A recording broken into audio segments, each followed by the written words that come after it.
রুমের ভিতরে ঠান্ডা।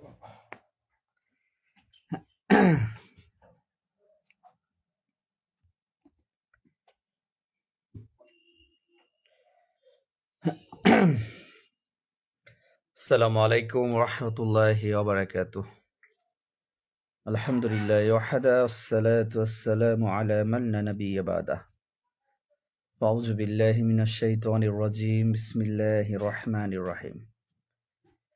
ফাইন্না খায়রাল হাদিসি কিতাবুল্লাহ ওয়া খায়রুল হাদী হাদিয়ু মুহাম্মাদিন সাল্লাল্লাহু আলাইহি ওয়াসাল্লাম ওয়া শাররুল উমুরি মুহদাসাতুহা কুল্লু মুহদাসাতিন বিদআহ ওয়া কুল্লু বিদআতিন দালালাহ ওয়া কুল্লু দালালাতিন ফিন্নার। আউযু বিল্লাহি মিনাশ শাইতানির রাজীম। বিসমিল্লাহির রহমানির রহিম। আলহামদুলিল্লাহ, যাবতীয় প্রশংসা গুণগান একমাত্র মহান আল্লাহ সুবহানাহু ওয়া তাআলার জন্য, যিনি আসমান জমিনের মালিক, এত সুন্দর পৃথিবীর জমিন সৃষ্টি করে আমাদের পাঠিয়েছেন। এত অজস্র মাখলুকাতের মধ্যে আমাদের শ্রেষ্ঠ মাখলুকাত হিসেবে সম্মান মর্যাদা দান করেছেন। দরুদ ও সালাম বর্ষিত হোক প্রিয় নবী, আখের নবী জনাবে মুহাম্মদ রাসূলুল্লাহ সাল্লাল্লাহু আলাইহি ওয়াসাল্লামের প্রতি। আল্লাহুম্মা সাল্লি আলা আল্লাহুম্মা বারিক আলাইহি। সম্মানিত দিনী ভাই বোনেরা, আশা করছি আল্লাহ তাআলার অশেষ রহমতে দয়ায় সকলে ভালো আছেন। আলহামদুলিল্লাহ, আজ পবিত্র জুমার দিন। জুমার দিন মুসলমানদের প্রত্যেক সপ্তাহের মাঝে সবথেকে অধিক গুরুত্বপূর্ণ একটি দিন, ইবাদতের একটি গুরুত্বপূর্ণ আমলের একটি দামি দিন। জুমার সালাত আদায় করা, এই সৌভাগ্য জমিনে অজস্র মুসলমানের হয় না। হয়তো অনেকেই জুমার সালাত আদায় করেন, কিন্তু বাকি নামাজের প্রতি মনোযোগ নেই। যাক, আল্লাহ তাআলা যেন জুমার সালাত এবং জুমার নামাজের প্রতি আমাদের যে গুরুত্ব রয়েছে, আমরা যেন 5 ওয়াক্ত সালাত ততটা গুরুত্বের সহিত আদায় করি। আজ আলোচনার বিষয় একটি গুরুত্বপূর্ণ বিষয়, যেটা সমাজের অনেকের ধারণা নেই, অনেক মানুষ জানে না এখনো। যারা এক কথায় যারা জেনারেল শিক্ষিত লোক, কিংবা যারা উঠতি বয়সে যারা মাদ্রাসায় পড়াশোনা করে, এখনো যারা পড়াশোনা করছে এখন আলেম হয়নি, তাদের কাছে এখনো জানা নেই যে আহলুল হাদিস বা সালাফি মানহাজ এটা কি। গতকাল একটা কমেন্ট দেখেছিলাম, এটা মাঝে মাঝে কমেন্টটা অনেকেই করে যে সালাফি কি জিনিস, সালাফি কি, এটা কি কোনো দল, এটা কোনো ধর্ম, ইত্যাদি নানান কথা অনেকে ক্রিটিসাইজ করে, হাস্যকর বা এটাকে মনে করে, তামাশা মনে করে। যাক, তাদের জন্য আজকে আলোচনাটা। আশা করছি এর মাধ্যমে আমরা সালাফি কি কতটা দামি জিনিস, দামি বিষয়, এটা আমরা জানতে পারবো ইনশাআল্লাহ। আরিফ ওয়ালাইকুম আসসালাম রাহমাতুল্লাহ। আল্লাহর রহমতে আশা করি ভালো আছেন।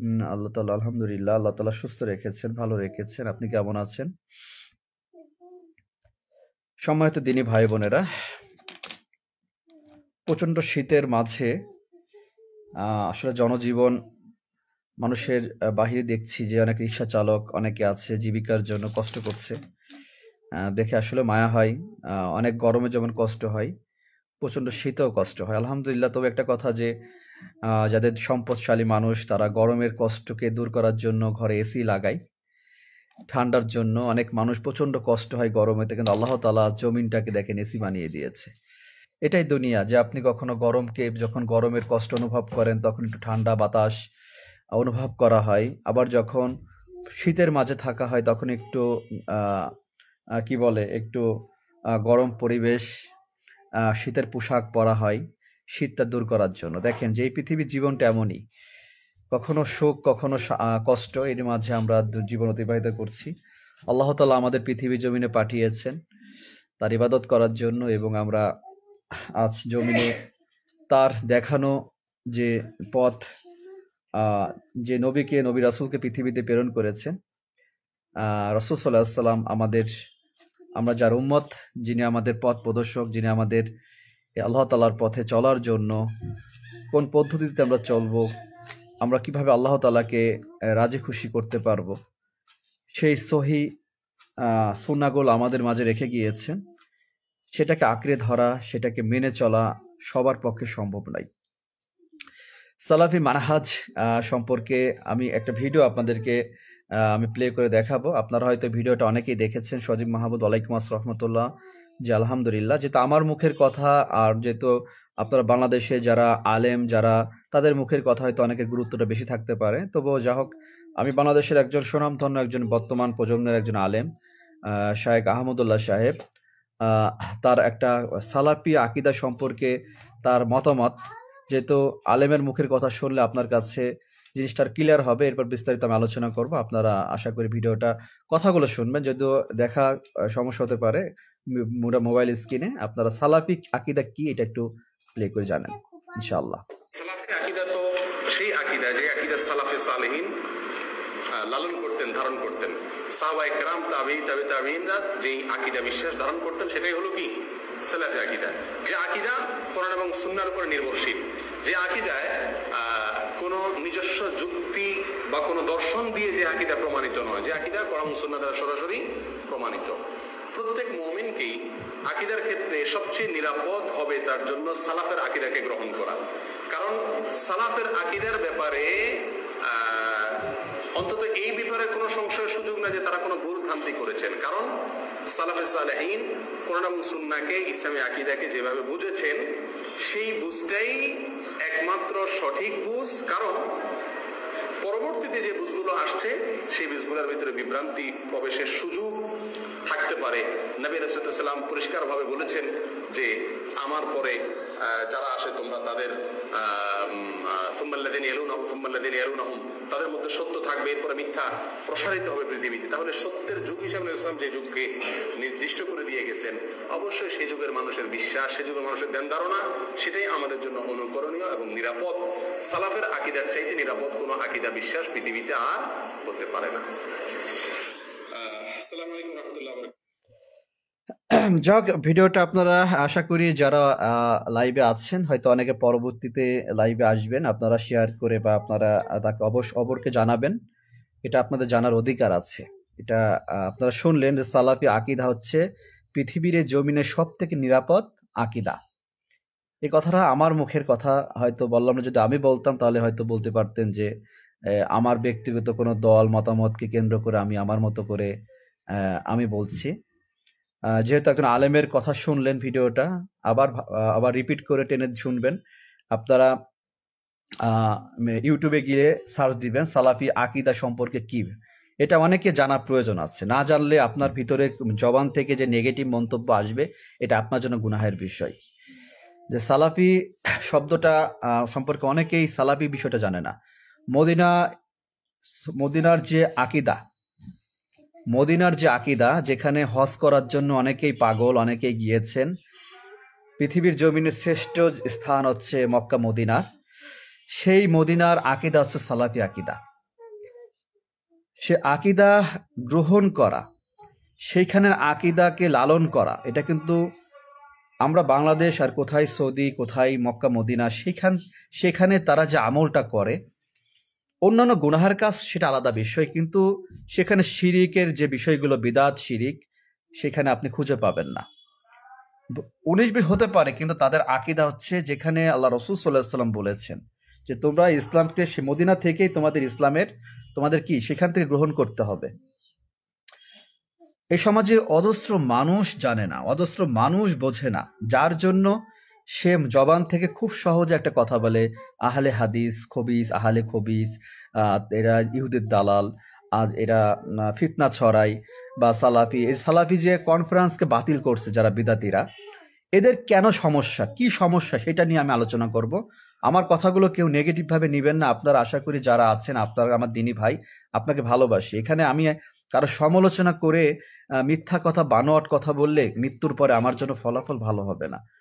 আপনি যদি হানাফি মাযহাব অনুসরণ করেন, আমি আপনাকে ঘৃণা করি না ভাই, আপনাকে আমি ভালোবাসি। কারণ আপনি ইমাম আবু হানিফা রহিমাল্লাহ একজন প্রকৃত হানাফি হলে আপনাকে সালাফি হতে হবে।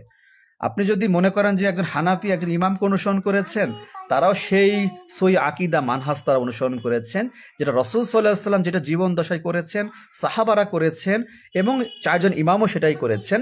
তাই একজন ইমামকে যদি অনুসরণ করেন, সেই ইমামের কোনো সুন্নাহ আদর্শ নেই, আপনাকে বুঝতে হবে যেটা সই হাদিস দ্বারা প্রমাণিত, আপনাকে সেটাই গ্রহণ করতে হবে।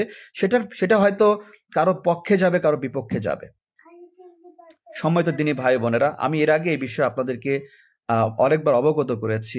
দূর থেকে কষ্ট লাগে যে যখন একজন মুসলমান সে ব্যঙ্গ করে রাসূল সাল্লাল্লাহু আলাইহি ওয়াসাল্লাম সুন্নাত আদর্শ নিয়ে। আমি আবারও বলছি, আপনাকে বারবার বলতে চাই, আপনি সুন্নাহ যদি জীবনে গ্রহণ না করতে পারেন, সেটা আপনার ব্যর্থতা। আপনি আল্লাহ তাআলার কাছে দোয়া করেন যে আল্লাহ, আমি যে আদর্শ, যে নবীর আদর্শকে জীবনে আমরা সব থেকে বড় মনে করি, রাসূল সাল্লাল্লাহু আলাইহি ওয়াসাল্লাম আদর্শকে আমাকে জীবনে গ্রহণ করার তৌফিক দান করেন। আপনি আল্লাহ তাআলাকে চান, আপনি মুখের জবানে অনেক সুন্নাহ প্রচার করা যায়, কিন্তু জীবনে আঁকড়ে ধরাটা কিন্তু সব থেকে দামি বিষয়। আমি বারবার বলি এই কথাটা, যে অনেক আলেমের আলোচনা আপনারা শোনেন, আপনার কথাগুলো বোঝার চেষ্টা করেন ভাই। যেটা আমরা জীবন চলে যাবে, জীবনের শেষ নিঃশ্বাস পর্যন্ত সহি আমল, সহি আকিদার কথা আপনাদেরকে জানিয়ে যেতে চাই।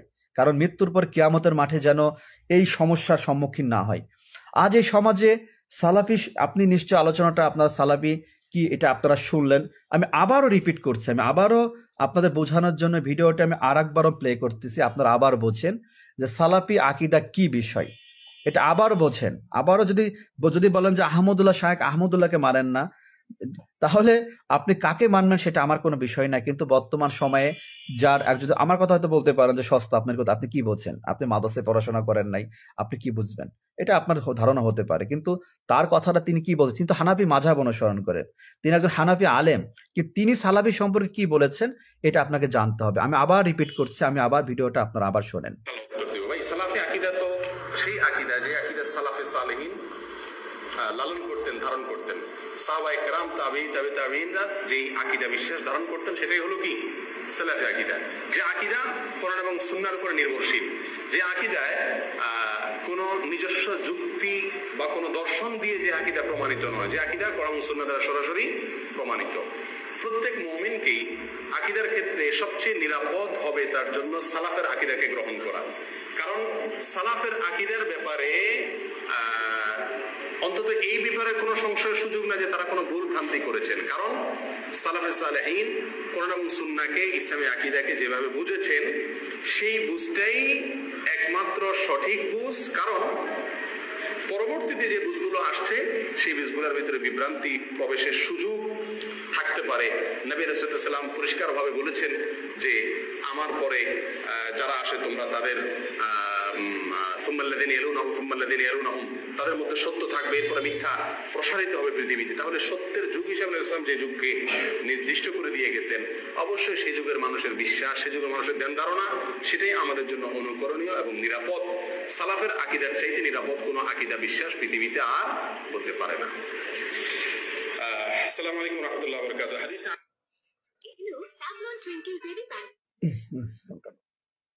ফটো চার্জে বসো। যাক, এখন ভিডিওটা আমি 2 বার প্লে করলাম। কথাগুলো আপনারা যদি কেউ না বোঝেন, সেটা আপনার ব্যর্থতা। আমি আবারও রিকোয়েস্ট করবো এই সম্পর্কে বুঝবেন। এখন যদি বলি যে একজন ব্যক্তি এটা বললেই কি সবকিছু না, সেটাও সত্য কথা। এটা বোঝার বিষয়, একটা বোঝার বিষয়। না বুঝলে সে সারা জীবনে বুঝবে না।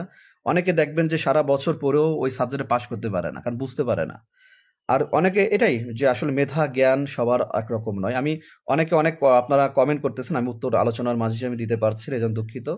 ইনশাআল্লাহ আমি পরবর্তীতে কমেন্টের উত্তর দিব ইনশাআল্লাহ। হ্যাঁ, বরিশাল সাইফ, ওয়ালাইকুম আসসালাম দাদা ভাই, মাশাআল্লাহ অনেক দামি সালাম। বিষয় হচ্ছে আমরা বাংলাদেশে, এই পৃথিবীর জমিনে কত মুসলিম আছি? বাংলাদেশে মুসলিমের সংখ্যা কত? আচ্ছা, পৃথিবীর জমিনে যত মুসলিম আছি, আমরা কার উপর ঈমান এনেছি বলেন? আমাদের আল্লাহ কয়জন? একজন আল্লাহ, অবশ্যই নিঃসন্দেহে আমরা এক প্রভুর, এক রবের ইবাদত করি। আচ্ছা, আমাদের শেষ নবী, যে নবীর উম্মত, সে নবী কজন? একজন নিশ্চয়ই। তিনি কে? রাসূলুল্লাহ সাল্লাল্লাহু আলাইহি ওয়াসাল্লাম।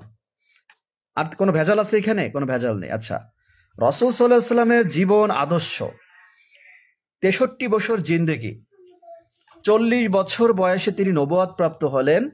23 বছর জীবনে আল্লাহ তাআলা 23 বছর জীবনে তার দ্বারা তাওহীদের দাওয়াত, মানহাজ আকীদার দাওয়াত, মানুষকে অন্ধকারচ্ছন্ন জীবন থেকে আলোর পথে, আইবে জাহিলিয়া যুগের যে অন্ধকারচ্ছন্ন জীবন ছিল সেই জীবন থেকে মানুষকে বের করে এনে আলোর পথ দেখিয়েছেন। আল্লাহ তাআলা হযরত জিবরাইল আলাইহিস সালামের মাধ্যমে, ওহীর মাধ্যমে রাসূল সাল্লাল্লাহু আলাইহি ওয়াসাল্লামের নিকট কোরআনের আয়াত বাণী পৌঁছে দিয়েছেন এবং কোরআনের ব্যাখ্যা হাদিস গ্রন্থের মাধ্যমে যেটা আমরা পেয়েছি, জিবরাইল আলাইহিস সালামের মাধ্যমে আল্লাহ রাসূল সাল্লাল্লাহু আলাইহি ওয়াসাল্লাম সেটা জানিয়েছেন। তার 23 বছর জীবনে যে সুন্নাহ আদর্শ রয়েছে সেটা আমাদের জীবন আদর্শ। তিনি যে আমল করেছেন সে আমলের সাক্ষী ছিলেন সাহাবা, আনসার সাহাবা, মদিনার, মক্কা, তারা কাছ থেকে দেখেছেন রাসূল সাল্লাল্লাহু আলাইহি ওয়াসাল্লাম কি করেছেন। রাসূল সাল্লাল্লাহু আলাইহি ওয়াসাল্লাম তাদেরকে বোঝানোর জন্য কিভাবে আল্লাহ তাআলা ইবাদত করতে হবে, কিভাবে সালাত কায়েম করতে হবে, প্রত্যেকটা জিনিসকে আল্লাহ রাসূল সাল্লাল্লাহু আলাইহি ওয়াসাল্লাম শিখিয়েছেন, জানিয়েছেন। প্রত্যেকটা জিনিসকে শিখানোর রাসূল সাল্লাল্লাহু আলাইহি ওয়াসাল্লাম শিখিয়েছেন, কারণ আগামী ভবিষ্যতে তার উম্মতেরা এটাই ধারণ করে রাখবে, এটাই ধারণ করতে হবে। এই আদর্শকে আঁকড়ে ধরেই আল্লাহ তাআলার ইবাদত করতে হবে। রাসূল সাল্লাল্লাহু আলাইহি ওয়াসাল্লামকে যে নির্দেশ জানানো হয়েছে, দেওয়া হয়েছে, রাসূল সাল্লাল্লাহু আলাইহি ওয়াসাল্লামের জীবনে তিনি যখন ইন্তেকাল করেছেন তার জীবনীকে পরবর্তীতে সবই তো আল্লাহ তাআলার হুকুম, নির্দেশ, এই সুন্নাহগুলোকে একটু একটু করে এগুলো ধারণ করে এগুলোকে বিভিন্ন বিশেষজ্ঞরা সাহাবা দ্বারা রাবির বর্ণনা অনুযায়ী যে হাদিসগুলো বিশুদ্ধ হাদিস সেগুলো যাচাই বাছাই করে হাদিস গ্রন্থে সহিহ বুখারী, সহিহ মুসলিম, আবু দাউদ, তিরমিজি, ঠিক আবু নাসাই, ইবনে মাজাহ, এই হাদিসগুলো এসেছে। এছাড়া অনেক হাদিস আছে। সব থেকে কোরআনুল কারিমের পরে বিশুদ্ধ হাদিস যে হাদিস রয়েছে সেটা হচ্ছে সহিহ বুখারী। সমস্ত আলেমেদিন যারা বড় বড় আলেম, যারা বিশেষজ্ঞ, ইসলামিক যারা বড় বড় বিশেষজ্ঞ, সেটা আপনার পৃথিবীর জমিনে তারা সকলে মতামত দিয়েছে সহিহ বুখারী কোরআনুল কারিমের পরে বিশুদ্ধ কোনো গ্রন্থ থাকলে কোরআনুল কারিমের পরে সহিহ বুখারী। সহিহ মুসলিম, সেখানে হাদিসগুলো সহিহ হিসেবে নামের আগে সহিহ উল্লেখ করা আছে। যে আমলটা সহিহ বুখারীতে আসছে সেই আমলটা আপনি পরবর্তী দেখবেন ইবনে মাজাহ, আবু দাউদ, তিরমিজি, নাসাই শরীফে, এর ভিতরে কিন্তু একই আমলগুলো আছে। কিন্তু যে যখন সহিহ বুখারীতে আছে তখন কিন্তু অন্য কোনো হাদিসের সেখানে কোনো রেফারেন্স নেই, কারণ হাদিসটার সহিভাবে সেখানে সনদগুলো আসছে। কিন্তু যখন আপনি ইবনে মাজাহর যখন সে হাদিসটা দেখবেন এখানে সহিহ বুখারীর হাদিস নাম্বার উল্লেখ করা আছে, সহিহ মুসলিম হাদিস উল্লেখ, একই বিষয়গুলো সেখানে নাম্বারগুলো উল্লেখ করা আছে। তা আমাদের সমাজে এই হাদিসগুলো যখন কাউকে বোঝাতে গিয়েছে, কেউ দলে বিভক্ত করেছে, এই হাদিসের অপব্যাখ্যা করেছে, কেউ কারো কিছু বিদাতকে, এই বিদাতগুলো রাসূল সাল্লাল্লাহু আলাইহি ওয়াসাল্লাম আশঙ্কা করেছেন যে আমার উম্মতের জামানায় তারা বিদাতকে আঁকড়ে ধরবে। এটা সব থেকে ভয়াবহ রূপ নেবে, যে বিদাতের কারণে মানুষ দুনিয়াতে লাভের জন্য তারা ইসলামকে বিকৃত করবে। আল্লাহ রাসূল সাল্লাল্লাহু আলাইহি ওয়াসাল্লামকে আল্লাহ সুবহানাহু ওয়া তাআলা বলেছেন কোরআনুল কারিমে যে ওই সকল আলেম যারা কোরআনে এবং হাদিসকে, তার কোরআনকে কি করবে, তা অপব্যাখ্যা করবে, যে কোরআনের আয়াতকে তারা অস্বীকার, যে সঠিক যে আয়াতটা সে আয়াতের ব্যাখ্যাটা সঠিকভাবে করবে না, রাসূল সাল্লাল্লাহু আলাইহি ওয়াসাল্লাম সুন্নাহ আদর্শকে তারা মানুষের মধ্যে ভুল প্রচার করবে। আজ এই সমাজের জন্য এত পার্থক্য হয়ে গিয়েছে, যারা দিন বুঝেছে আর যারা দিন বোঝেনি, যারা দিন সম্পর্কে জানে না তারা শুনে আমল করে, তারা কোনো আলেমকে অনুসরণ করে, কোনো ব্যক্তিকে অনুসরণ করে। তিনি যদি ভুল বলেন সে ভুলটাকে সঠিক মনে করেন, আর সঠিকটা বলে সেটা তো আলহামদুলিল্লাহ, সেটা তার জন্য সৌভাগ্যের বিষয়, কারণ ওই সকল আলেমদের জাহান্নাম উদ্বোধন করা হবে যারা দুনিয়াবী লাভ স্বার্থের জন্য ইসলামকে আজ খণ্ড খণ্ডে বিভক্ত করেছে, মানুষকে ভুল মিথ্যা কথা, রাসূল সাল্লাল্লাহু আলাইহি ওয়াসাল্লামের নামে মিথ্যা কথা প্রচার করেছে। আজ সালাফি মানহাজ যে কথাটা আপনারা শুনলেন শায়েখ আহমদুল্লাহ সাহেবের কাছ থেকে, যদি আমার সহি আকীদার সালাফি আলেমদের কাছ থেকে শোনাতাম, আপনি বলতেন সালাফি আলেম তো ওই ব্যক্তি তার কথাই বলবে। এই জন্য আমি আহমদুল্লাহ সাহেবের আলোচনাটা আপনাদের শোনালাম, এই জন্য শোনালাম যাতে আপনাদের কাছে একটু বিশ্বাসযোগ্য হয়। এখন এই বিস্তারিত বিষয়গুলো আপনাকে আমি বোঝাতে হবে, সালাফি আকীদা কি বিষয়। আপনারা শুনেছেন, আপনারা হয়তো জানেন, অনেকেই হয়তো অনেকে নতুন জানেন না যে সালাফি মানহাজ, সালাফি আকীদা একমাত্র বিশুদ্ধ আকীদা। এটা একটা বিশ্বাস আকীদা যেটা লালন করা, যেটা সাহাবা, রাসূল সাল্লাল্লাহু আলাইহি ওয়াসাল্লাম, সাহাবা আজমাইন তারা যে সুন্নাহর উপরে যে আমল করেছেন আল্লাহর তরফ থেকে, যেটা আমরা জানি যে হাদিসে কুদসির ভিতরে নানান কিছু এরকম সহি বিশুদ্ধ যে মতামতগুলো গ্রহণ করা, জীবনে লালন করা, বিশ্বাস করা, যার মাঝে শিরিক বিদাতের কোনো চিহ্ন নেই, শিরিক বিদাতের কোনো স্পর্শ নেই, সেটা হচ্ছে সালাফি মানহাজ আকীদা।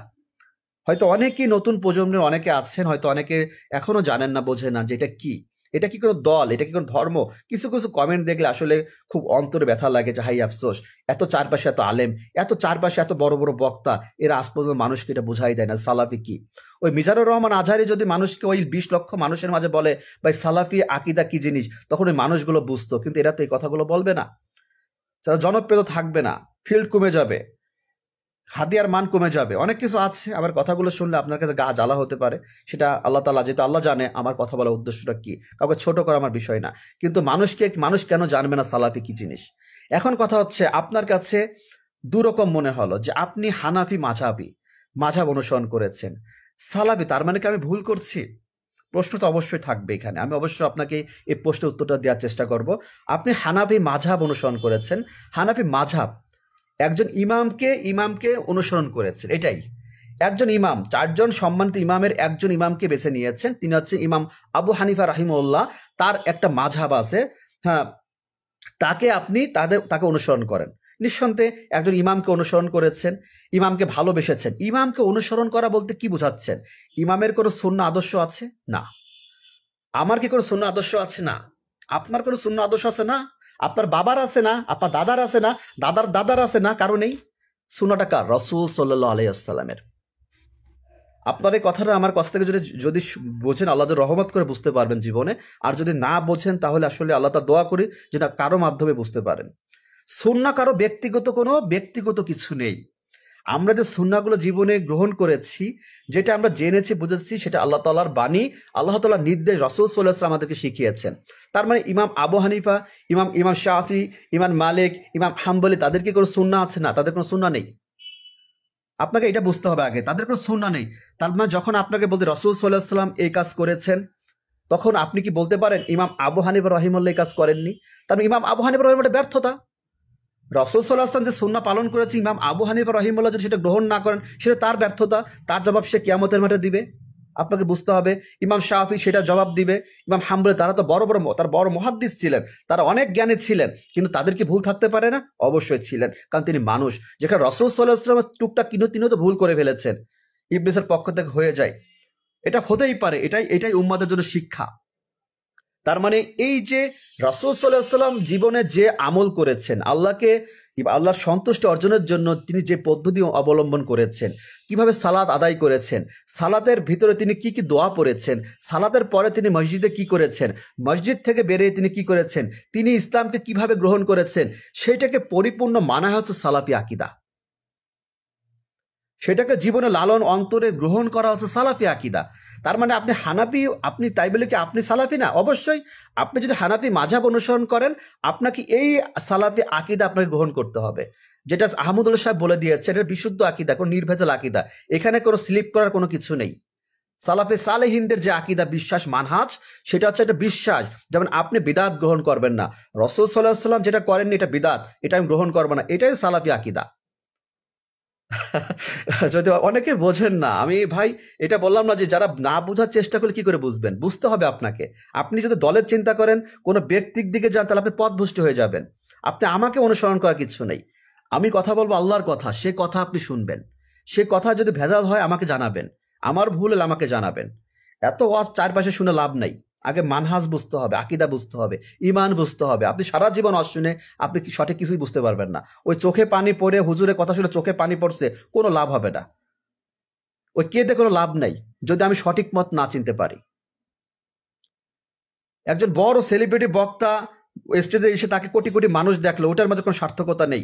ওই বক্তার জীবনে যদি সঠিক কথা, তিনি যদি সঠিক বাণী প্রচার করতে পারেন, ওই বাণী যদি মানুষের অন্তরে পৌঁছায়, ওই মানুষ যদি সঠিক পথে ফিরে যায়, ওটাই সার্থকতা। এটা হচ্ছে সার্থকতা। সালাফি আকীদা, সালাফি সালেহিনদের যে আকীদা মানহাজ, এটা বিশুদ্ধ একটা বিশ্বাস, আকীদা। এটা কোনো দল, কোনো ধর্ম না। আপনারা অনেকে না জেনে না বুঝে অনেক সময় এই ধরনের নেগেটিভ মন্তব্য করে ফেলেন। আহলুল হাদিস, সে আহলুল হাদিস যা, এই সালাফি মানহাজ একই বিষয়। সে আহলে হাদিস, যার হাদিস, কোরআন হাদিসের প্রতি তারা আমল করে, তারা আপনার কোনো শত্রু না ভাই, তারা আপনাকে ভালোবেসে বিদাত থেকে দূরে সরার কথা বলছে। আপনাকে মাজারের যে কাহিনীগুলো আছে, এই সমাজে অনেক মাজার বিলুপ্ত হয়ে গিয়েছে, মসজিদে অনেক হুজুরদের এই ইনকামটা কমে যাচ্ছে, অনেক যে মিলাদের সিস্টেমগুলো, অনেক যে দাওয়াতের সিস্টেমগুলো আছে, অনেক যে মানুষ জানার কারণে আজ সেই বিদাতি যারা বিদাত গ্রহণ করেছে তারা সালাফিদের আকিদা, সালাফিদের তারা ঘৃণা করছে। সালাফিদের এই সালাফি কনফারেন্স যেখানে মানুষ জানলে দিন সম্পর্কে, আমার কাছে যেটা জানছেন আমাদের সম্মানিত আলেমরা তারা অনেক জ্ঞানী, তাদের কাছ থেকে আপনারা আরো বেশি কিছু জানতেন, এই জন্য তারা হতে দিচ্ছে না। কারণ এদের জন্য মাজার ব্যবসা, এই পীর পূজা, এইগুলো মানুষের কমে গিয়েছে। তারা আপনাদেরকে বোঝাচ্ছে এরা ফিতনাবাজ। ফিতনাবাজ আপনি প্রমাণ করে দেন ভাই। অল্লাহি, আল্লাহর কসম, অল্লাহি আল্লাহর কসম করে বলি, এমন কোন আমল যে আমল বলতে পারবেন না যেটা সালাফি সালেহিন রাহুল হাদিস তারা কোনো বিদাতে আমল করে। তারা যে আমলটা করে যেটা হাদিস গ্রন্থ, সেটাই কথা। তারা কিসের জন্য আজ বিতর্কিত হয়েছে? কেন বিতর্কিত হয়েছে? কেন তারা আপনাকে সম্মিলিত মোনাজাত করতে নিষেধ করছে? আপনি তো জানেন সম্মিলিত মোনাজাত রাসূল সাল্লাল্লাহু আলাইহি ওয়াসাল্লাম সুন্নাহ আদর্শ না। আপনি করে যান ভাই, আপনি করলে আমার কোনো ক্ষতি হবে না, কিন্তু আপনাকে আমার জানাতে হবে এটা বিদআত। আপনাকে নিষেধ করা হচ্ছে মসজিদের ভিতরে আপনি মিলাদের ব্যবস্থা করবেন না। এই জিলাপি, এই সিসা রাসূল সাল্লাল্লাহু আলাইহি ওয়াসাল্লাম জামানা তাদের ছিল না, কিন্তু আপনাকে যখন তারা জানাচ্ছে তখন তারা আপনাকে, ওদেরকে শত্রু বানিয়ে আপনাকে সেই কাজ করাচ্ছে। যখন বলা হচ্ছে ঈদে মিলাদুন নবী, আমাদের জন্য দুটা ঈদ যথেষ্ট, দুটা ঈদ, তৃতীয় কোনো ঈদ নেই। ঈদে মিলাদুন নবী রাসূল সাল্লাল্লাহু আলাইহি ওয়াসাল্লামের 600 হিজরির পর থেকে এটা চালু হয়েছে। রাসূল সাল্লাল্লাহু আলাইহি ওয়াসাল্লামের জীবনে মৃত্যুর 600 বছর পরে এই এই এই এই আমলটা চালু করেছে যারা। এটা যখন সাহাবারা কি রাসূল সাল্লাল্লাহু আলাইহি ওয়াসাল্লামের মৃত্যু উপলক্ষে কেমন করেছেন, জন্মদিন উপলক্ষে কোনো এমন কিছু করেছেন, তাহলে আমরা করব। আজ সালাফি সালেহিনদের আহলুল হাদিস এই সমাজের বুকে তারা এই ধরনের বিদাতি কাজ করে না। আজ যখন তারা আপনাকে ভালোবেসে বলছে ভাই আবেগের কিছু নেই, আমি রাসূল সাল্লাল্লাহু আলাইহি ওয়াসাল্লামকে ভালোবাসি, তার সুন্নাহ আদর্শ জীবন গ্রহণ করব, আমি রাসূল সাল্লাল্লাহু আলাইহি ওয়াসাল্লামকে ভালোবাসি, সোমবার সিয়াম পালন করব, এটাই আমার জন্য রাসূল সাল্লাল্লাহু আলাইহি ওয়াসাল্লামকে ভালোবাসা। আপনাকে যখন নিষেধ করা হচ্ছে তখন আপনাকে বোঝার ফিতনা ছড়াচ্ছে। তার মানে আপনি আগুনে লাফ দিবেন, আপনাকে আমি ঠেকিয়ে রেখেছি, আমি আপনার শত্রু হয়ে গেলাম। আপনাকে বললাম ভাই ওই পথে যাবেন না, ওই পথে বিপদ আছে, আপনাকে জানাচ্ছি বলে আমি শত্রু হয়ে গেলাম। আপনি চলে যান, আপনি বিপদের সম্মুখীন হন। পৃথিবীর জমিনে কোনো নবী রাসূল কাউকে হিদায়াত হাত দিয়ে দিতে পারেনি। পৃথিবীর জমিনে নবী রাসূল এসেছিল সতর্ক বাণী মানুষকে জানানোর জন্য, সংকেত দেওয়ার জন্য, সচেতন করার জন্য। তাদের হাতে হিদায়াত ছিল না। আল্লাহ সুবহানাহু ওয়া তাআলা বলেছেন, মুহাম্মদ তোমার হাতে খবরদার, তোমার হাতে হিদায়াত নেই। তুমি যাকে চাইবে তাকে তুমি হিদায়াত দিতে পারবে না। তুমি যাকে চাইবে তাকে, আমি আল্লাহ যাকে যোগ্য মনে করব তাকে আমি হিদায়াত দিব।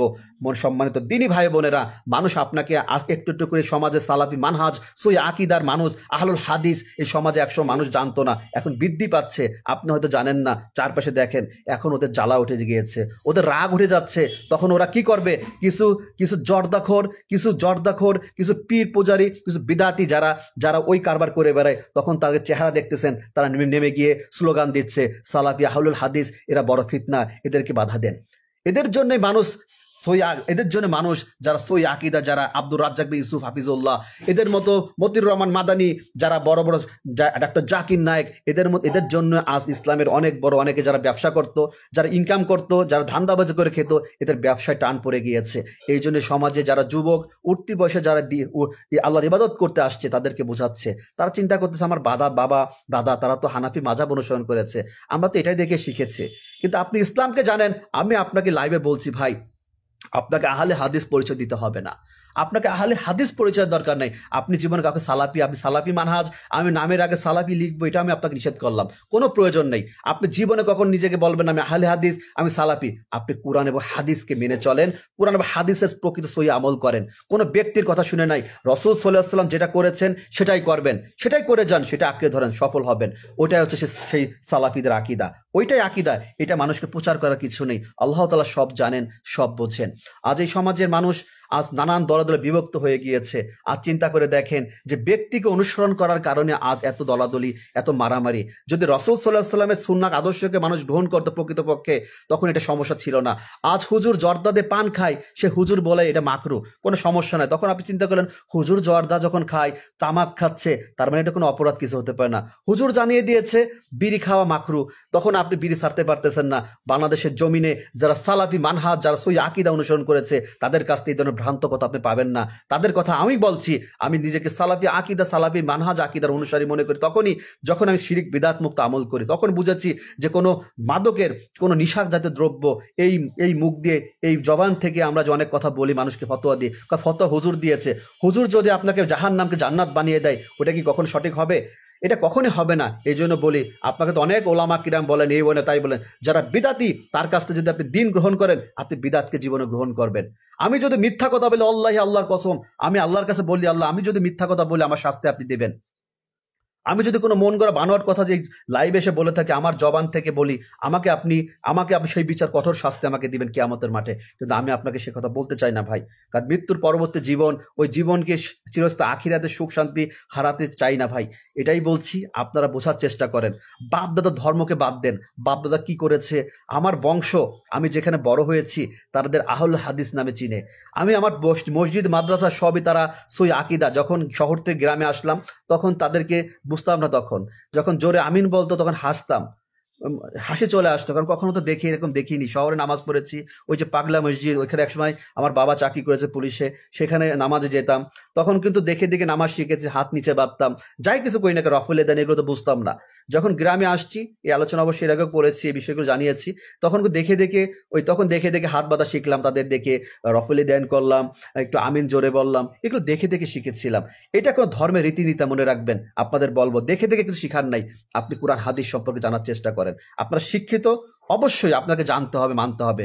আপনাকে যারা বলে তুমি আরবি কি বোঝো, ওকে বলবা তুমি আরবির মানে বুঝিয়ে দাও, তাহলে আমি তো আরবি বুঝি নাই, অর্থ জানিয়ে দাও, তখন দেখবেন অনেক হানাফি মাযহাবের আলেমরা যে কথাটা বলে, কুল্লু বিদাতিন দলালা কুল্লু দলালাতিন ফিন্নার, এই কথাগুলো বলে, কিন্তু অর্থ অনেকে জানে না। এই কথাগুলো সে বলে যাচ্ছে, খুতবা দিচ্ছে, খুতবা আরবিতে বাড়াচ্ছে, যে আরবিতে খুতবা দিতে হবে, আর মুসল্লিরা দাঁত কামড়ায় বসে আছে, ও কিছু বোঝেই না কি বললো।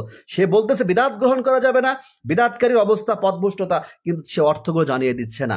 যখন নামাজ শুরু হয় তখন বলে দেয়, যে অর্থটা আরবিতে বলে সেটা বলে দিচ্ছে, তোমার কাতা সোজা করো, পায়ের সাথে পা লাগিয়ে দাঁড়াও, প্রাচীরের মতো দাঁড়াও। তারা মানুষকে বাংলা বুঝিয়ে দেয় না, এই জন্য মানুষ বুঝতে পারে না। আপনি তো শুনতেছে হুজুর বলতেছে কাতার সোজা করেন, মিশে মিশে দাঁড়ান, অনেকে এটাও বলে না, কাতার সোজা করেন, মোবাইল ফোন বন্ধ করেন। এইটুকু রাসূল সাল্লাল্লাহু আলাইহি ওয়াসাল্লাম বলেছেন? আপনি জানেন না। রাসূল সাল্লাল্লাহু আলাইহি ওয়াসাল্লামের আদর্শ কি ছিল? রাসূলুল্লাহ সাল্লাল্লাহু আলাইহি ওয়াসাল্লাম যখন সালাত শুরু করতেন, তখন মুসল্লিদের দিকে তাকাই থাকতেন, দেখতেন তাদের কাতার ঠিক আছে কিনা। ওমর ফারুক রাদিয়াল্লাহু তাআলা আনহু, তিনি কাতারে ঘুরতেন, লাঠিতে টুকাই টুকাই তাদের কাতার সোজা করতেন। আনাস রাদিয়াল্লাহু তাআলা আনহু থেকে বর্ণিত সহিহ বুখারী হাদিসটা এসেছে যে আমাদের যখন সালাতে নির্দেশ দিতেন, তখন আমরা পায়ের সাথে পা, কাঁধের সাথে কাঁধ মিলিয়ে কাতারকে সোজা করে দাঁড়াতাম। পায়ের সাথে পায়ে কথাটাকে আমার দাদা বলেছে, আমার বাবা বলেছে, আমার গোষ্ঠীর বলেছে, আনাস রাদিয়াল্লাহু তাআলা আনহু বলেছেন। তিনি বলেছেন আমরা পায়ের সাথে পা লাগাতাম। হুজুর আপনি কেন মানুষকে কথাটা গোপন রাখেন? হুজুর আপনি তো মনে করেছেন আপনি জান্নাতে চলে যাবেন, অনেক কিছু বলেন, একটা কথা মিথ্যা কথা বললে জবান থেকে, এই কথা রাসূল সাল্লাল্লাহু আলাইহি ওয়াসাল্লাম সুন্নাহ আদর্শকে ঢেকে রাখলে আপনার অবস্থা হবে বড় ভয়াবহ। এটা আমি আপনাকে লাইভে জানিয়ে দিলাম। আপনি যত বড়ই মুফতি মৌলানা, যত বড় কিছু হয়ে যান না কেন, আপনি জান্নাতি না, আমি জান্নাতি না। মানুষকে সঠিকটা জানান না কেন? রফলে দান করা সুন্নাহ আদর্শ এত হাদিস দ্বারা প্রমাণিত, আপনি যদি পড়ে থাকেন সহিহ বুখারী, সহিহ মুসলিম, আবু দাউদে সহস্র হাদিস আসছে। রাসূল সাল্লাল্লাহু আলাইহি ওয়াসাল্লাম যখন তাকবীরে তাহরিমের পর হাত বাঁধতেন, যখন রুকু দিতেন তখন তিনি হাত উত্তোলন করতেন, যখন রুকু থেকে যখন সিজদা যেতেন তখন হাত উত্তোলন করতেন, তিনি সিজদায় তিনি হাত উত্তোলন করতেন না। হুজুর আপনি আবু দাউদের একবার রাসূল সাল্লাল্লাহু আলাইহি ওয়াসাল্লাম হাদিসে একটা হাদিস পেয়েছেন, রাসূল সাল্লাল্লাহু আলাইহি ওয়াসাল্লাম একবার করেছেন, আপনি তিরমিজিতে পেয়েছেন, একটা হাদিস করেননি। এত শত শত হাদিসে হাত উত্তোলন করেছেন, আর দুইটা হাদিস পেয়েছেন, সহিহ হাদিস পেয়েছেন যে তিনি করেননি। আপনি ওইটাকে বলেছেন কি এটা আহলে হাদিসের আমল, এটা হচ্ছে যারা ফিতনামাজ তাদের আমল। নাউজুবিল্লাহ মিন যালিক, আস্তাগফিরুল্লাহ। হুজুর আপনি মিথ্যা কথা বলেছেন। এই রাসূল সাল্লাল্লাহু আলাইহি ওয়াসাল্লাম সাহাবা থেকে বর্ণিত সমস্ত আপনার পড়ে দেখেন, আজ এটাকে ঢেকে রেখেছে। আপনি এটা বলেন যে ভাই এটা সুন্নাহ, আপনি এটা করেন, না করলেও নামাজ হয়ে যাবে, কিন্তু এটা সুন্নাহ, এটাকে অস্বীকার করতে পারবেন না। জোরে আমিন বলা যাচ্ছে, আস্তে আমিন বলা যাচ্ছে, আপনি হুজুর ঢেকে রেখেছেন। জোরে আমিন বলা যাবে না, জোরে আমিন বললে, কারণ ইহুদিদের ওদের কষ্ট হয়, জ্বালা যন্ত্রণা জোরে আমিন শুনলে। আপনি আমিনের কথা ঢেকে রাখতেছেন, আপনি কাতার ফাঁকা করে নামাজ পড়াচ্ছেন। হ্যাঁ, আপনি সূরা ফাতিহা পড়া যাবে না, সূরা ফাতিহা পড়া যাবে না, স্পষ্ট কথা যে সূরা ফাতিহা পড়বে তো নামাজ হবে না। সূরা সব পড়া যাবে, সূরা ফাতিহা পড়লে আপনার জ্বালা হয় কেন? আপনি দল হিসাব করে ইমাম আবু হানিফা রাহিমাহুল্লাহ কথা বলেছেন, মিথ্যা কথা বলবেন না। মানুষকে ভ্রান্ত ধারণা বোঝাচ্ছেন। সালাম ফিরানোর পরে মুসল্লিকে আপনি শিখতে দেননি কিভাবে সালাম ফেরবার, রাসূল সাল্লাল্লাহু আলাইহি ওয়াসাল্লাম কি বলতেন, আপনি মুসল্লিকে শিখতে দেননি। আপনি মুসল্লিকে দলে আকৃষ্ট করেছেন, বলে খবরদার তোমরা আহলে হাদিস মসজিদে যাবে না। আপনি আহলে হাদিস মসজিদে যেয়ে দেখেন তারা কি নামাজ পড়ে, সেই নামাজ দেখলে আপনি অবাক হয়ে যাবেন। সেই নামাজ নামাজ আর আপনার নামাজের মধ্যে কত আকাশ আর পাতার পার্থক্য। তাদের নামাজে দাঁড়ানোর পার্থক্য দেখলে আপনার মসজিদের নামাজের পার্থক্য তো অবাক হয়ে যাবেন। তারা পায়ের সাথে পা লাগিয়ে দিয়ে নামাজ আদায় করে, ধীরে ধীরে রুকু দেয়, রুকুতে আপনি কি পড়তে আপনার হানাফি অনেক অজস্র মুসল্লিকে আপনি শিখতে দেননি। আপনি শুধু শিখিয়েছেন সুবহানা রাব্বিল আযীম, সুবহানা রাব্বিল আলা। আমরা শিখেছি সালাফি মানহাজের লোক সুবহানাকা আল্লাহুম্মা রব্বানা বিহামদিকা আল্লাহুম্মা ইগফিরলি সুবহুন কুদ্দুসুন রাব্বুল মালায়েকাতুর রূহ। আমরা শিখেছি সহি আকীদার মানুষ কত কিছু করতে হয়। আপনি খালি শিখিয়েছেন সানাতে শুধু পড়তে হবে সুবহানাকা আল্লাহ রব্বানা বিহামদি। আপনি শিখিয়েছেন যেটা, আমরা শিখেছি আল্লাহুম্মা বাঈদ বাইনি ওয়া বাইনা খাতাইয়া কামা বাআতাল বাইনাল মাশরিকি ওয়াল মাগরিব, আল্লাহুম্মা নাক্কিনি খাতাইয়া সাওবুল আবিউদ মিনাদ দানাস, আল্লাহুম্মা মাগসিল খাতাইয়া বিল মাসসালজি ওয়াল বারাদ। রাসূল সাল্লাল্লাহু আলাইহি ওয়াসাল্লাম সানা পড়তেন, অনেকে জানেই না। আপনি খালি শিখিয়েছেন আপনার মুসল্লিকে আস্তাগফিরুল্লাহ। আমরা সহি আকীদার লোক শিখেছি আল্লাহুম্মা আনতা রাব্বি লা ইলাহা ইল্লা আনতা খালাকতানি ওয়া আনা আবদুক ওয়া আনা আলা হাদিক ওয়া ওয়াদিকা মাসতাতাতু আউযু বিকা মিন শাররি মা সানাতু আবু লাকা বিনিআমাতিকা আলাইয়া আবু লাকা বিযামবি ফাগফিরলি ফাইন্নাহু লা ইয়াগফিরু যুনুবা ইল্লা আনতা। এই শ্রেষ্ঠ ইস্তেগফার যে ফজরের সময় পড়বে তার মৃত্যু হলে জান্নাতি, যে মাগরিবের পরে পড়বে সে মৃত্যু হলে জান্নাতি। আমরা সালাফি আকীদার লোক শিখেছি কি জানেন? প্রত্যেক ফরজ নামাজের পর আয়াতুল কুরসি পড়তে হবে। আপনার মুসল্লিরা দেখে শেখেও না জীবনে, শিখেছে সূরা হাসরের শেষ 3 আয়াত। কোথায় পেয়েছেন আপনি? সব থেকে আয়াতুল কুরসি কি সে অনেকে জানে না। এখন হয়তো অনেক আলেমরা আপডেট হয়েছে, অনেক হানাফি মসজিদে আলেমরা তাকে বোঝাচ্ছে এই আমলগুলো করবেন। আপনি সালাম ফেরার পর শিখিয়েছেন আপনার মুসল্লিকে আর আল্লাহুম্মা আমিন। কোথায় পেয়েছেন এই আমল? রাসূল সাল্লাল্লাহু আলাইহি ওয়াসাল্লাম সালাম ফেরার পর কি আল্লাহুম্মা আমিন বলতেন না কি বলতেন? সালাফি আকীদা যদি গ্রহণ করেন সহিত আপনি জানতে পারবেন সালাম ফেরার পর বলতে হয় আল্লাহ আস্তাগফিরুল্লাহ আস্তাগফিরুল্লাহ আস্তাগফিরুল্লাহ, আল্লাহুম্মা আমিন্না আল্লাহুম্মা আনতাস সালাম ওয়া মিনকাস সালাম তাবারাকতা ইয়া জাল জালালি ওয়াল ইকরাম, আল্লাহুম্মা আইন্নি আলা যিকরিকা শুকরিকা হুসনি ইবাদাত। আল্লাহকে আপনি তো জানেন না এগুলো শিখাবেন কিভাবে। তখন আপনি জ্বালা বেঁধে গিয়েছে। যখন দেখবেন 33 বার সুবহানাল্লাহ, 33 বার আলহামদুলিল্লাহ, 33 বার আল্লাহু আকবার, লা ইলাহা ইল্লাল্লাহ ওয়াহদাহু লা শারীকা লাহু লাহুল মুলকু ওয়া লাহুল হামদু ওয়া হুয়া আলা কুল্লি শাইইন কাদির। যে 100 বার পাঠ করলো সমুদ্রের ফেনা পরিমাণ গুনাহ আল্লাহ তাআলা ক্ষমা করে দিবেন। আমরা সালাফি মানহাজের লোক শিখেছি। আমরা বসে বসে আল্লাহ তাআলাকে জিকির করি, আমরা সূরা ইখলাস পাঠ করি, সূরা ফালাক, সূরা নাস পড়ি, আমরা দুরূদ ইব্রাহিম পাঠ করি, আল্লাহ তাআলাকে দোয়া ইস্তেগফার করি, তারপর আমরা দোয়া করি। আমাদের মন চাইছে আমরা মন করেছি। আপনি শিখিয়েছেন সবাই হাত তোলেন, সবাই ডাকেন। আপনি কার দোয়া কে করবে? আমার দোয়া তো আমিই করব। আজ এই বাংলাদেশে অনেক মসজিদে অনেক হানাফি যারা নতুন নতুন তারা জানে না যে না সালাম ফিরে কি করতে, সালাম ফিরাইছে আবার সুন্নাতে দাঁড়িয়ে গিয়েছেন। রাসূল সাল্লাল্লাহু আলাইহি ওয়াসাল্লাম জীবনে আপনি দেখাতে পারবেন তিনি কখনো সম্মিলিত মুনাজাত করেছেন, যে এটা দিনের মধ্যে তৈরি করেছেন, মানুষ এটা নামাজের অংশ মনে করে ফেলেছে। এরপরে শুরু হয়েছে জিলাফের সিটাসিটি, আসেন দাঁড়িয়ে দাঁড়িয়ে কিয়াম করা। এইগুলো যখনই সালাফি আকীদার, সালাফি সহি আকীদার, যখনই তারা আহলুল হাদিস আলেমরা জানাচ্ছে, আহলুল হাদিসের দিনী ভাইরা জানাচ্ছে, তখন আপনার জ্বালা উঠে যায়। এদের কনফারেন্স বাতিল করো, খবরদার। আজ দিন দিন বেড়ে যাচ্ছে, দিন দিন সহি আকীদার মানুষ বেড়ে যাচ্ছে। কত মানুষ যারা হঠাৎ করে পরিবর্তন হইয়া সহি আকীদা গ্রহণ করতেছে, আমাদের তো চালান কমে যাচ্ছে, তখন জ্বালা উঠে যাচ্ছে। আমার ভুলটা আপনি ধরিয়ে দেন ভাই, ভুলটা ধরিয়ে দেন। আপনি কি শিখেছেন? আপনি কেমন আমল করেন? সালাত আপনি কেমন সালাত আদায় করেন? এগুলো আপনাকে বুঝতে হবে। কোন হিংসা হংকার জায়গা না ভাই। আমরা দিনী ভাই। আপনি হানাফি, আমি সালাফি আকীদা কেন বলছি? আমি সহি বিশুদ্ধ আমল করছি, আপনাকে আমি ভালোবাসি। আপনাকে আমি বলবো আপনি হানাফি মাযহাব অনুসরণ করেন। ইমাম আবু হানিফা রাহিমাহুল্লাহ তিনি বিদআত করেননি, শিরক করেননি। এটা যদি তাকে ভালোবেসে থাকেন অবশ্যই আপনাকে নামাজের পরে সম্মিলিত মুনাজাত ত্যাগ করতে হবে। আপনাকে মসজিদ থেকে মিলাদের সিস্টেম বাদ দিতে হবে। আপনি মৃত মানুষের নামে এই ধরনের নানান ধরনের কালচার এগুলো আপনাকে দূরে সরাতে হবে। আপনাকে ওই ঈদে মিলাদুন নবী ত্যাগ করতে হবে। রাসূল সাল্লাল্লাহু আলাইহি ওয়াসাল্লাম জীবনে যতটুকু আমল করেছেন তার থেকে কম করেন, বেশি করা যাবে না। বিদআত করলে বিদআতকারীর কি হবে? দোয়া কবুল হয় না। মনে রাখবেন যে হারাম উপার্জন করে তার দোয়া কবুল হয় না।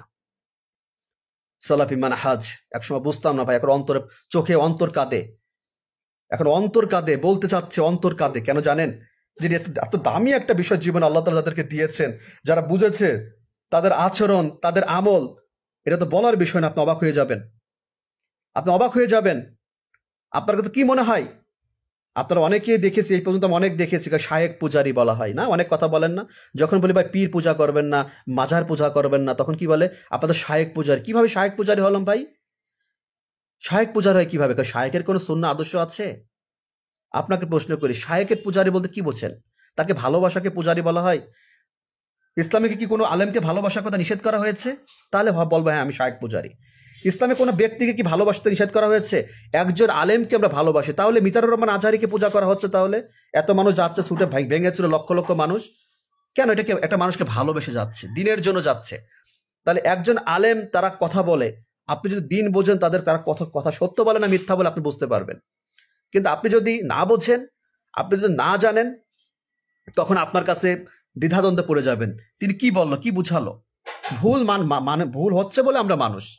আমি এই জন্য লাইভে ভাই এক কথা, এটা খুব জটিল একটা আলোচনা, জটিল একটা বিষয়।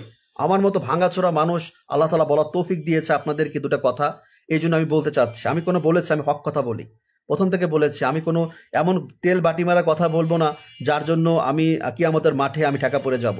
চেষ্টা করি সঠিক কথাটা বলার জন্য, যেটা গ্রহণ করেছি সেটা আপনাকে জানাবো। ভাই আপনি আমার ভাই, আপনাকে যদি ক্ষতি করবো কেন? ক্ষতি যদি বলতাম যে মিথ্যা কথা বলা, আল্লাহ রাসূল সাল্লাল্লাহু আলাইহি ওয়াসাল্লাম বলেছেন যে আমার নামে মিথ্যা কথা বলবে তার অবস্থান জাহান্নামে। এগুলো জানতে হবে, এগুলো বুঝতে হবে, কোনো মিথ্যা কথা বানোয়াট করার কথা বলা নাই। আপনি অনেক কিছু আমল আছে যেগুলো বিদাত, কাকে জাহেজ আছে, আপনি জাহেজ কাকে যে এখানে ইজমা কিয়াজে কি আসছে, যে জিনিসটা হাদিসে নাই, স্পষ্ট হাদিস পাবে না, সেটা ইজমা কিয়াজ দ্বারা প্রমাণিত। কিন্তু যেটা স্পষ্ট হাদিস আসছে সেটা আপনি কিভাবে ইজমা কিয়াজ দ্বারা প্রমাণ করবেন? এটা না বুঝলে যে রাজু ভাই, মানুষ না বুঝলে সারা দুনিয়াতে অন্ধকার, আখিরাতে অন্ধকার থেকে যাবে ইনশাআল্লাহ। আসলে এটা মাথায় রাখেন ভাই, কারণ জান্নাতের জায়গা কম না। আমি আবারও বলছি, আপনাকে ভালোবাসি, আপনাদের ভালোবাসি। আমার কথাগুলো ভুল হলে আমাকে বলবেন, আমি আপনাকে সে কথার ব্যাখ্যা দিব। আপনাকে যারা, আবার স্পষ্ট বলি লাইভে, আমি আপনাকে আবারও বলছি, আপনাকে পরিচয় দিতে হবে না আপনি সালাফি আহলুল হাদিস, আপনাকে পরিচয় দিতে হবে না, জীবনও দিবেন না কারো কাছে। কিন্তু আমি আপনার ভাই, আপনাকে বললাম আপনি শিরিক বিদাত মুক্ত আমল করেন। বিদাত, খালি বিদাত নাম শুনলে হবে না। রাসূল সাল্লাল্লাহু আলাইহি ওয়াসাল্লামের যে আমল করেননি, বিদাতটা হলো কিভাবে, কেন এটা বিদাত হলো? আবার বলেন না মোবাইল ফেসবুক ইউজ করে তো বিদাত, এগুলো তো দিনের বাহিরের বিষয়, যেগুলো ধর্ম, যেগুলো দিনের জন্য ব্যবহার করা হয়, যে ইবাদতের প্রসঙ্গ, সেটাই বিদাত হয়। দিনের বাহিরের বিষয় কখনো বিদাত হয় না। যে জিনিসের প্রমাণ নেই, যেটা কোনো দলিল নেই, সেটা তো বিদাত। রাসূল সাল্লাল্লাহু আলাইহি ওয়াসাল্লাম যেটা করেছেন সেটা হাদিস আসছে। আপনি হয়তো বুখারীতে না পেলেন, মুসলিমে পাবেন, মুসলিমে না পেতে পারেন, আপনি আবু দাউদ তিরমিজিতে পাবেন। আবার এর মাঝে অনেকে একটা কথা বলে অনেকে বোঝায় যে যারা সালাফি আহলুল হাদিস তারা শুধু সহিহ বুখারী সহিহ মুসলিম করে, অন্যান্য হাদিস মানে না। নাউজুবিল্লাহ মিন জালিক। সম্পূর্ণ একটা টাটকা মিথ্যা কথা বলে, যেটা সহিহ হাদিস তারা সেটা মানে। বুখারীতে থাকতে হবে এমন কোনো কথা নেই, বুখারীতে নেই, তিরমিজিতে থাকতে আছে, রাবির বর্ণনা সঠিক করে সহিহ হাদিসে যেটা প্রমাণিত সেটা মানতে হবে। ইবনে মাজায় থাকতে পারে, আবু দাউদে থাকতে পারে, কেন কে বলেছে আপনাকে মিথ্যা কথা? তবে আমরা সহিহ বুখারী যেখানে আমরা স্পষ্ট সহিহ হাদিস পাই, যেটা মুসলিমে যেটা স্পষ্ট হাদিস পাই, সেখানে আমাদের দূরের অন্য কিছু ঘাটার কোনো প্রয়োজন নেই। এটাকে আমরা সব থেকে বেশি প্রাধান্য দিই, যেটা সহিহ নির্ভেজাল, যেটা করলে লাভ আছে, যেটা করলে আল্লাহ তাআলা খুশি হবে। আমি রাসূল সাল্লাল্লাহু আলাইহি ওয়াসাল্লাম উম্মত হতে পারবো, একজন প্রকৃত উম্মত হতে পারবো। শুধু মুখে দাড়ি রেখে দিলাম, মাথায় টুপি পরলাম, উম্মত হয়ে গেলাম না ভাই। শুধু 5 ওয়াক্ত সালাত আদায় করলাম, আমি ইমানদার হয়ে গেলাম না ভাই। তখনই বুঝবেন যে আপনি ইমানদার হতে পেরেছেন যখন আপনার অন্তর থেকে অপর ভাইয়ের প্রতি হিংসা, অহংকার, বিদ্বেষ আপনার অন্তরে নেই। আপনি একে অপরের সাথে সুসম্পর্ক রাখছেন, আপনার আচরণ সুন্দর হচ্ছে, আপনি সালাত আদায় করার জন্য ব্যাকুল হচ্ছেন, সালাতের মাঝে আপনার ধৈর্য রয়েছে, আপনি আল্লাহর কাছে গোপনে কাঁদছেন আপনার গুনাহ পাপের জন্য। আপনি আমি বলছি যে অনেকে গালি দিচ্ছেন, গালি অপমান করেন, ছোট করেন। এই যে কালকে একটা কমেন্ট দেখেছি, একজন লিখেই যাচ্ছে আপনি পুলিশ, আপনি সুদ খান, ঘুষ খান, আপনার কথা কি শুনবো? এরকম কথা বলা খুব তার কাছে খুব সহজ। আপনার কাছে এই কথাটা বলা খুব সহজ, কিন্তু আমি এটা রিপিট আপনাকে দিতে পারি। এমন কথা বলতে পারে যেটা আপনি লজ্জা পাবেন, আপনি কষ্ট পাবেন। তা আমি একজন মুসলিম ভাই, আমার একটা ভাইকে আমি কষ্ট দিতে পারবো না। আমি শিখেছি এটাই আমি সালাফি আকীদা, এটাই সহি সালাফি আকীদা। আমি এটাই বুঝেছি যে আপনি আমাকে গালি দেন, ইহুদের দালাল বলেন, আমাকে যাই বলেন, আমি কষ্ট পেয়েছি, আমি আঘাত পেয়েছি। আমাকে আপনি যতই নোংরা ভাষায় গালি দেন না কেন, আমি আপনাকে দিতে পারবো না। এটাই সালাফি আকীদা। আমি বুঝেছি আপনার সাথে ভালো আচরণ করতে হবে, আপনার সাথে সুন্দর আচরণ করতে হবে। আমি বুঝেছি আপনাকে সালাম দেওয়ার সময় আপনি রিক্সা চালক না ভ্যান চালক, এই ব্যবধান আমার করা যাবে না। আপনি মন্ত্রী না এমপি, এই ব্যবধান আমার রাখা যাবে না। আপনি আমার মুসলিম ভাই, আপনাকে আমি সালাম দিব, আমি হেসে দিয়ে একটা কথা বলবো, আমি আপনাকে সুপরামর্শ দিব। আমি শিখেছি এটাই, যে খাবার এসেছে 1 প্লেট, আমি একা সব খেয়ে ফেলবো না, আমরা ভাগ করে খাবো। এটাই বুঝেছি, এটাই সালাফি আকীদা। আমি বুঝেছি রাসূল সাল্লাল্লাহু আলাইহি ওয়াসাল্লাম যেটা করেনি, সেটা আমার জীবন থাকতে আমি সেটা কখনো, আমার যে যতই বলুক, আমার বাবাও যদি বলে, আমি করতে রাজি না। আমি এটাই শিখেছি সালাফি আকীদা। আপনি বলতে পারেন আমরা তো তাহলে ইহুদিদের ফিতনা, ইহুদিদের দালাল। ইহুদিদের দালাল কিভাবে হলাম? কারণ ইহুদিরা তো পছন্দ করে না জোরে আমিন বলা, আমরা তো জোরে আমিন বলি। ইহুদিরা পছন্দ করে না 31st নাইট উদযাপন করা আমরা করি না। ইহুদিরা পছন্দ করে 31st নাইট করা, আমরা এটা পছন্দ করি না। ইহুদিরা পছন্দ করে জন্মদিনে কেক কাটা, আমরা পছন্দ করি না।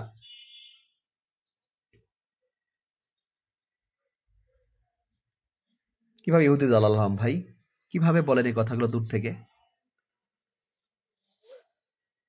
ইসলামকে বুঝতে হবে। ইসলামকে বোঝেন। যে কথা আমি বলছি একদিন আপনিও মানুষের সম্পর্কে বলবেন। চিরকাল থাকবো না ভাই, চলে যাব। এই পৃথিবীর জমিন ছেড়ে চিরদিন থাকতে আসিনি, চলে যাব ভাই। ব্যথা যন্ত্রণা অনেক আছে, থাকবে। ক্ষমা করে দিব আল্লাহর জন্য, সবার কাছ জন্য। যাই কিছু বলি না কেন, আজ অনেকদিন দিনের কথা বলি, অনেক কষ্ট হয় যে এইভাবে কথাগুলো বলতেছি। কোন স্বার্থে বলি? অনেক যন্ত্রণা অন্তর আছে, দেখতেন কাঁদতেন, আপনারা কেঁদে দিতেন যে কত কষ্টে কথাটা বলতে হয়। আমার অন্তর কাঁদে যে আমার এই মুসলিম ভাইরা সালাফি বোঝে না। আর যারা বোঝাবে তারা কোথায়? যাদের বোঝানোর কথা মসজিদে, তারা কোথায়? আলেমরা তারা কোন দল নিয়ে আছে? কিয়ামতের মাঠে যদি আমার সুযোগ থাকে, আমি অভিযোগ দায়ের করব যে পৃথিবী এই মানুষকে, যারা যুবক, যারা উঠতি বয়সে, যারা ইসলামের পথে আসতে যাচ্ছে, কেন তো দল বিভক্ত হলো? কেন মসজিদগুলো আলাদা হলো? কেন আজ রাসূল সাল্লাল্লাহু আলাইহি ওয়াসাল্লাম প্রকৃত সুন্নাত আদর্শ গ্রহণ না করার জন্য, এই বিদআতের জন্য আজ মসজিদগুলো আলাদা হয়েছে। বিদআতের ভয়াবহতা যদি আপনি অন্তর থেকে বিশ্বাস করতেন, তাহলে আপনি বিদআত করতে সাহস পেতেন না। শিরিক করলে যে কি কতটা ভয়াবহ পরিণত হবে, যত আমল জীবনে করতেছি সবকিছু আমার জন্য কোনো ফলাফল জিরো হয়ে যাবে। সারা রাত তাহাজ্জুদ পড়ি, সারা দিন নামাজ বলেন যাই বলি, যতই ভালো আচরণ করি, যতই নামাজ পড়ে কপাল কালো ছিদ্র হয়ে যাক না কেন, শিরিক বিদআত থাকে, ফলাফল জিরো হয়ে যাবে। আপনি আমার মুসলিম ভাই এখনো বুঝতে পারছেন না। আপনি আমাকে গালি দেন, কত গালি দিতে মন চাই দেন, দিতে থাকেন। আমি তবুও বলো ভাই, সঠিক পথে ফিরে আসেন, সঠিক পথে ফিরে আসেন। আপনি যখন সালাফি বুঝবেন, আপনি তখন কেঁদে দিবেন। আমার অন্তর কাঁদে ভাই, এটা অন্তর কাঁদে। কেন কাঁদে জানেন? যেটি এমন একটা বিশুদ্ধ চিন্তা, ধারণা, বিশ্বাস, যেটা অন্তরে লালন করেছি। এই বিশ্বাস, এই বাস্তবায়নের মাঝে, এই আমলের মাঝে সফলতা পাওয়া যাবে একদিন। জমিনে হয়তো মানুষ নানান ধরনের বাধা আসবে। রাসূল সাল্লাল্লাহু আলাইহি ওয়াসাল্লামকে যখন আল্লাহ তাআলা নির্দেশ দিলেন প্রকাশ্যে দিন প্রচার করার জন্য, তখন কি হয়েছিল বলেন? সেই সময়টা কি ভালো, সহজ ছিল? পরিস্থিতি কি সহজ ছিল? সাহাবাদের চলে যেতে বাধ্য করেছে তারা, মক্কা ছেড়ে মদিনায়। তারা হিজরতে গিয়েছেন, কত বাধা। তার কি বলছিলেন তিনি? আমার নবী সাল্লাল্লাহু আলাইহি ওয়াসাল্লাম কি বলছিলেন তাকে? এক আল্লাহর ইবাদত করো, লা ইলাহা ইল্লাল্লাহ, এক আল্লাহর ইবাদত করো তোমরা। হে মক্কাবাসীরা, তোমরা যে পাথরের যে মূর্তির যে পূজা করো, কাবা ঘরের ভেতর রেখেছো, যাকে তোমাদের প্রভু মনে করছো, তারা তোমার রব না, তারা তো মাটির তৈরি, মানুষের তৈরি। কিভাবে তোমার সৃষ্টিকর্তা হতে পারে? সেই রবের ইবাদত করো যে আসমান জমিন সৃষ্টি করেছেন, তোমাদের সৃষ্টি করেছেন, আমাকে রাসূল হিসেবে তোমাদের মাঝে প্রেরণ করেছেন এই অন্ধকারচ্ছন্ন জীবন থেকে তোমাদের আলোর পথে নেওয়ার জন্য। তোমরা কন্যা সন্তানকে হত্যা করছো, যে কন্যার পেটে নারীর গর্ভে তুমি পৃথিবীর জমিনে এসেছো, তুমি কি করে সেই কন্যা সন্তানকে হত্যা করছো?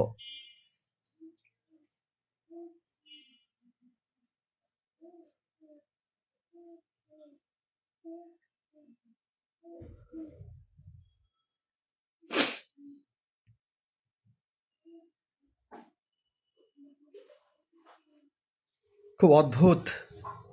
ইসলাম মানুষ না বোঝার জন্য আজ এই অবস্থা হয়ে গিয়েছে। এতটুকু মনে রাখবেন, কিয়ামত পর্যন্ত বিদাতকারী থাকবে। মানুষ শিরিক করে পৃথিবীর জমিন ছেড়ে যাবে। মানুষ হারাম উপার্জন ছাড়তে পারবে না। মানুষ গীবত, সমালোচনা,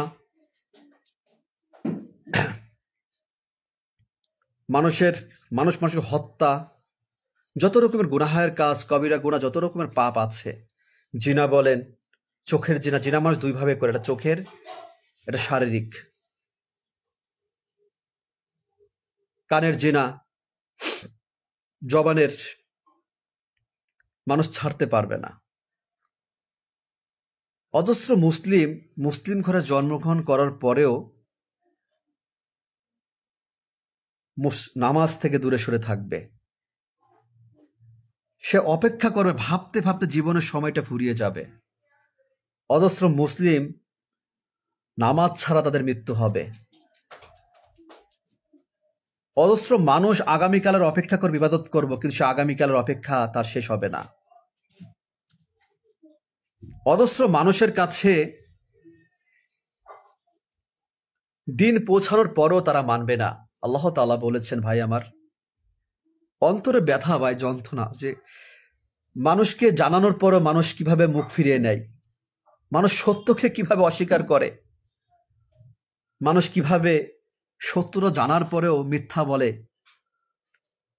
হাস্যকর মনে হয় আজ মানুষ এখনো জানার পরেও, দিন জানার পরেও মানুষ মাজারে যায়, মানত করে,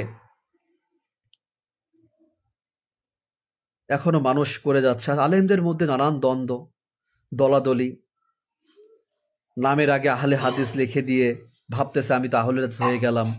নামের আগে সালাফি লিখলে কি সালাফি হওয়া যায়? নামের আগে আহলে হাদিস ট্যাগ লাগালে কি আহলে হাদিস হওয়া যায়? আপনাকে বলবো ভাই, আপনার কোনো কিছু নামের আগে লেখার প্রয়োজন নেই, আপনাকে বলার প্রয়োজন নাই মানুষকে। আপনার আমল, ইমান মানুষকে বুঝিয়ে দেবে যে আপনি সত্যের উপর অটুট আছেন। আমরা কেন পারছি না? কেন আমরা শিরিক থেকে দূরে সরে থাকতে পারছি না? বেদাত থেকে দূরে সরে থাকতে পারছি না কেন? কারণ আমাদের ইমান এতই দুর্বল যে আমরা বিশ্বাস আনতে পারছি না।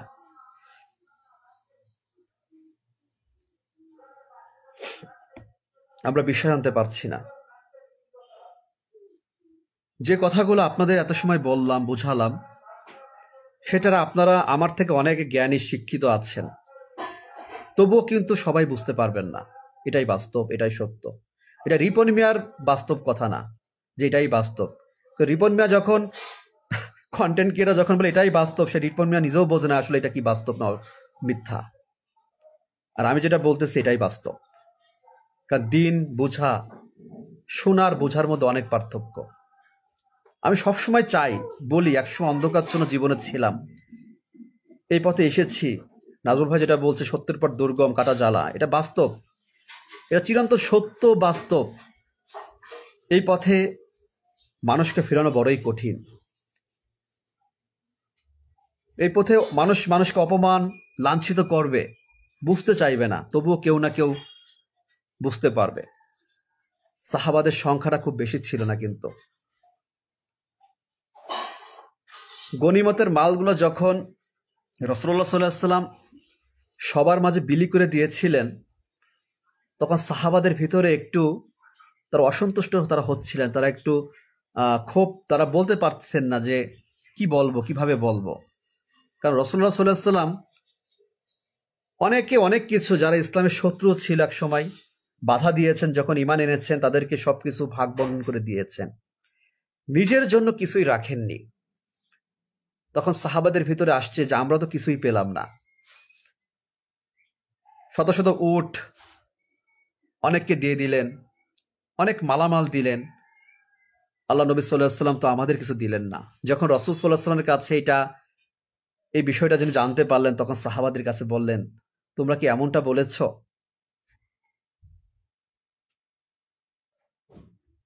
তখন তারা বলে, ইয়া রাসূলুল্লাহ, আমরা তো আপনার প্রথম থেকে আপনার পাশে ছিলাম, অনেক কঠিন পরিস্থিতির সম্মুখে যুদ্ধ করেছি, জিহাদ করেছি, করে যাচ্ছি, তা আমরা তো কিছুই পেলাম না। তখন রাসূল সাল্লাল্লাহু আলাইহি ওয়াসাল্লাম আবেগে ভরাক্রান্ত মনে বললেন, সাহাবারা, তারা তো জমিনে অনেক সম্পদ, তারা অনেক কিছু পেল, জমিনের অনেক কিছু পেল যারা জমিনের জন্য প্রয়োজন।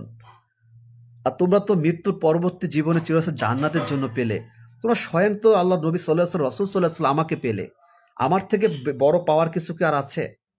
তখন সাহাবারা কেঁদে দিয়েছেন, ইয়া রাসূলুল্লাহ, আপনাকে পেয়েছি, আমরা তো সেই নবীকেও তো পেয়েছি ভাই। তারা রাসূল সাল্লাল্লাহু আলাইহি ওয়াসাল্লাম যেটা বলেছেন, তারা বলতেন সত্য বলেছেন, বিশ্বাস করেছেন, অল্পতে তারা এতটা ঈমান এনেছেন। বিলাল রাদিয়াল্লাহু তাআলা আনহু দেখেন একজন গরিব সাহাবা ছিলেন, কি চেহারা তার, কি কালো, কি পোশাক, কি ছিল তার, সম্পদ ছিল না, সুন্দর চেহারা ছিল না, এত কালো, এত কুৎসিত কালো চেহারা ছিল। তার মতো একজন ব্যক্তি, মানুষ, তিনি জান্নাতের সার্টিফিকেট নিয়ে জমিন ছেড়ে গিয়েছেন। এর থেকে সৌভাগ্য কি হয়? তারা কি জীবনে অনেক আমল করার সুযোগ পেয়েছেন? কিন্তু দেখেন, বিশ্বাস করেছেন, অল্পতে তারা বিশ্বাস করেছেন, ঈমান এনেছেন এবং ইসলামের জন্য তারা যুদ্ধ করেছেন, অনেক আঘাত সহ্য করেছেন। একজন গোলামের প্রতি এত এত অবিচার, এত নির্যাতন করেছেন বিলাল রাদিয়াল্লাহু তাআলা আনহুর প্রতি, যিনি ইসলামের প্রথম আজান দিয়েছিলেন, প্রথম মুয়াজ্জিন ছিলেন তিনি।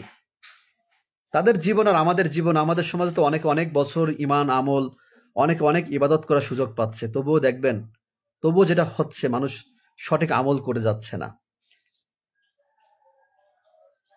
মানুষের মতামতকে তারা গ্রহণ করে রাসূল সাল্লাল্লাহু আলাইহি ওয়াসাল্লামের সুন্নাত আদর্শকে তারা অস্বীকার করছে, পালন করতে পারছে না। মানুষ যার যার স্থান থেকে নিজেকে সফল মনে করছে, সে মনে করছে আমি যেটা করছি সেটাই সঠিক, মানে আমরা যেটা করছি সেটাই সঠিক, আর সে যেটা করছে ওটাই ভুল। এমনটা তো মনেই হয় যে আমি ঠিক আছি, আমার কোনো বিদাত না। কে বলছে বিদাত? সে বিদাত বললে হয়ে গেল? কে বলছে সম্মিলিত মোনাজাত বিদাত? সে বললে হয়ে গেল? কত বড় বড় হুজুর করে যাচ্ছে জীবনটা, বছরের পর বছর, যুগের পর যুগ, এত তারা করে গেল, তাদের মতো এত বড় ওলামায়ে কিরাম করে গেল, করে যাচ্ছে। আমি সাধারণ একজন মুসল্লি, আমি বুঝি না কোথায় সালাফিদের লোক বলে, সালাফি মানহাজের যারা আকীদা তাদের কথা বলে যেটা বিদাত। ওরা তো ফিতনাবাজ, ওরা তো ফিতনা ছড়ায়, এই জন্য তা নিষেধ করে। আসলে কি তাই? এই জায়গাটাই মানুষ, এই জায়গাটাই মানুষ আজ না বোঝার কারণেই আজ এত দলাদলি, এত বাধা বিপত্তি। জি নাজরুল ভাই, যারা অসম্মত তারা জাহান্নামে যাবে। ইয়া রাসূলুল্লাহ সাল্লাল্লাহু আলাইহি, আল্লাহকে অসম্মত যে আমাকে অমান করে।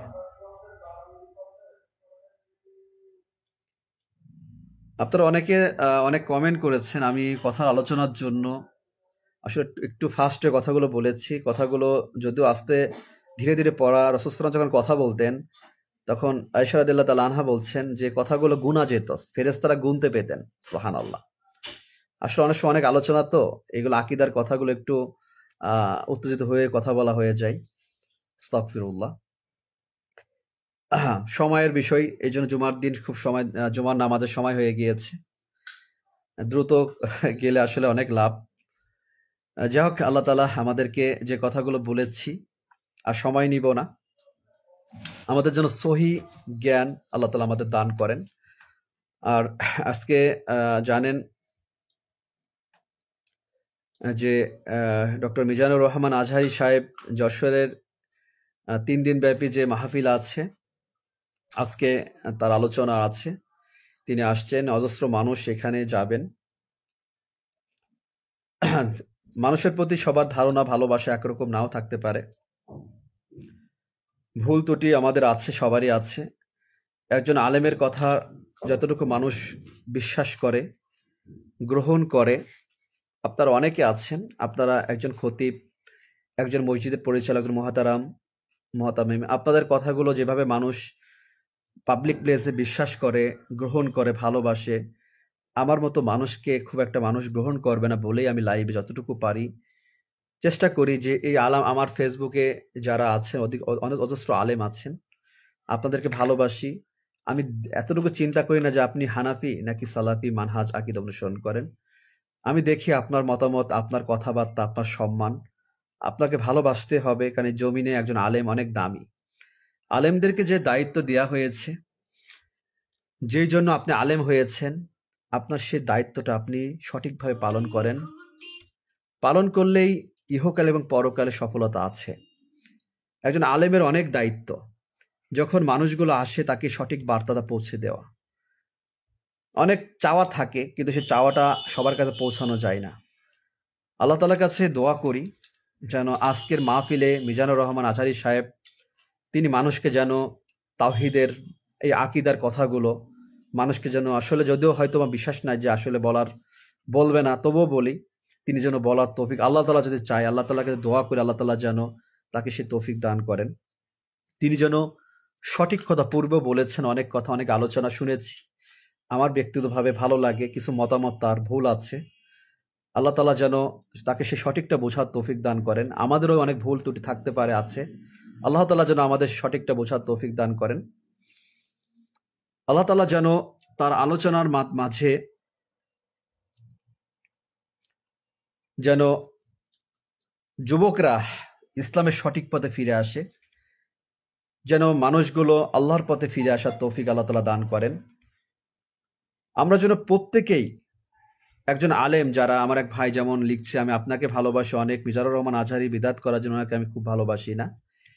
আসলে ভালোবাসা, একজন দিনী ভাই আর একজন দিনী ভাইকে ভালোবাসে তার ইসলাম, তার সঠিক প্রচার, ইসলামের পথে চলার জন্য, তার মানহাজ আকিদার জন্য, এটাই ভালোবাসা। এই জন্যই কথাটা ভাই বলেছেন।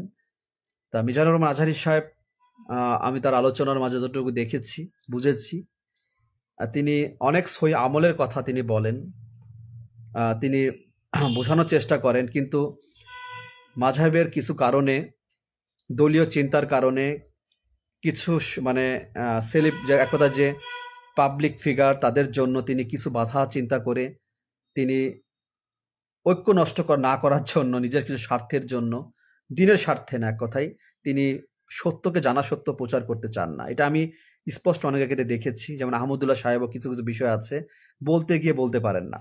যা হোক, আমি তবুও এটা বলবো, যেন যখন আল্লাহ তাআলা তাকে এত মানুষের অন্তরে ভালোবাসা সৃষ্টি করেছেন, আল্লাহ তাআলা যেটা চান, যেটা তিনি তাকদিরে যেটা আছে সেটাই হবে। তবে আল্লাহ তাআলার কাছে যেন আমরা দোয়া করি, যেন আমি আবার যেই হোক না কেন, যারা দিন প্রচার করছি, আমরা যেন সঠিক বাণী, সঠিক কথা মানুষের কাছে পৌঁছে দিতে পারি। হিংসা, অহংকার, বিদ্বেষ, দল, আমাদের কোনো দল নয়। আমি আবারও লাইভে বলছি, সালাফি মানহাজ আকিদা কোনো দল বিষয় না, এটা একটা বিশ্বাস।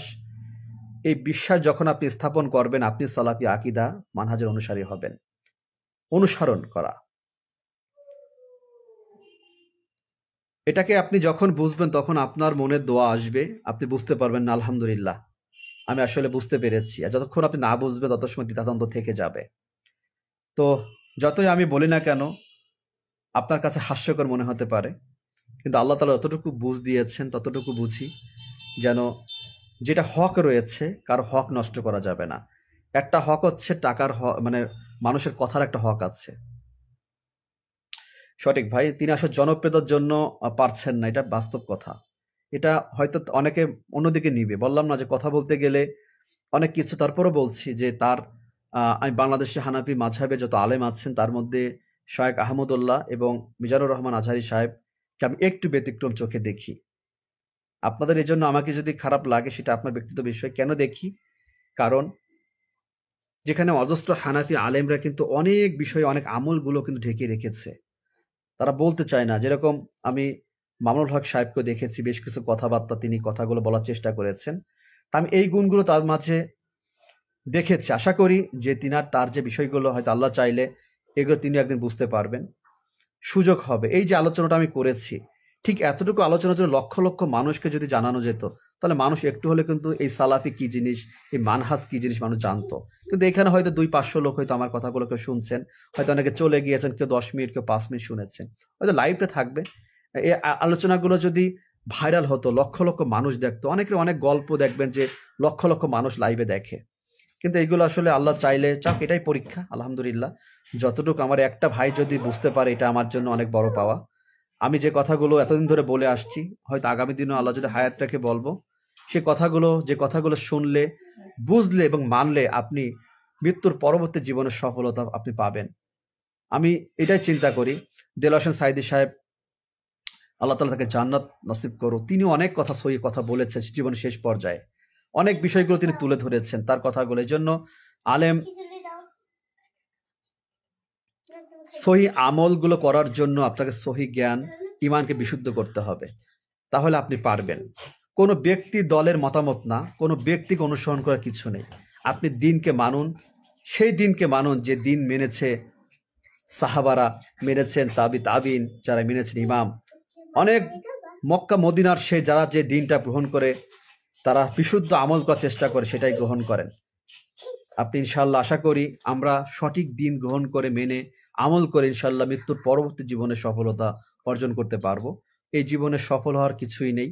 এই জীবনে যেটা পাচ্ছি, আসলে ওয়ালাইকুম আসসালাম রহমতুল্লাহ, এই জীবনে আমরা যেটাই পাচ্ছি এটা আমাদের ক্ষণিকের জীবনে ক্ষণিকের চাওয়া পাওয়া। কথা যাই বলে আবারও বলতে হবে, ঘুরে ফিরে একই কথা, নতুন কোনো কথা নেই। ওই যে আলেমি যাই বলো ঘুরে ফিরে একই কথা বলবে, নতুন কিছু বলার নেই। সব আলোচনা হয়ে গিয়েছে, হয়তো সে আলোচনা হয়তো 2 বছর আগে করা, 6 মাস, একই কথা। ভুল মানুষের ভালোবাসা আবেগ, এই জন্য যারা বলে যারই আলোচনা শোনেন, আমার হোক যারই শোনেন, একটু অন্তর থেকে বোঝার চেষ্টা করবেন। শোনা না, আপনারা বুঝবেন কথাগুলো। 1 ঘন্টা একজন ব্যক্তি আলোচনা করে, 1 ঘন্টার মাঝে সব দিতে পারবে না, 1 ঘন্টার মাঝে সব কথা তুলতে পারবে না। যতটুকু যা বলে ততটুকু নিজে বুঝবেন এবং নিজ থেকে দিনের শিক্ষা অর্জন করবেন, আমল করবেন। শুধু জানলাম, মাহফিল শুনলাম, ফজরের নামাজটা আদায় করলাম না, কোনো লাভ হবে না। ফরজ বাদ দেন, সারা পৃথিবীর জমিনে আলেমদের কথা আর আল্লাহর ফরজ এক না। সারা পৃথিবীর জমিনে সুন্নাহ নফল যদি এক করেন, আল্লাহ তাআলার 1 রাকাত ফরজ নামাজের সমতুল্য হবে না। 1 রাকাত একটা কোনোদিন সুযোগ হবে না সারা পৃথিবীর জমিনে আল্লাহর ফরজ বিধান।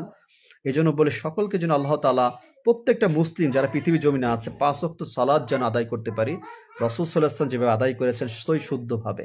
যদি নামাজ শুদ্ধ হয়, আমল শুদ্ধ হয়, তাহলে আমাদের জীবনের সবকিছু আমাদের শুদ্ধ হবে। আমাদের ঈমান শুদ্ধ হলে আমাদের আমল শুদ্ধ হবে। এটাই বাস্তব কথা, আমাদের মেনে চলতে হবে। যতই কষ্ট হোক, যদি গালিও আসে, আমার প্রতি যদি কারো রাগও আসে, তবু আপনাকে বলবো আবারও আপনি বোঝার চেষ্টা করেন কথাগুলো।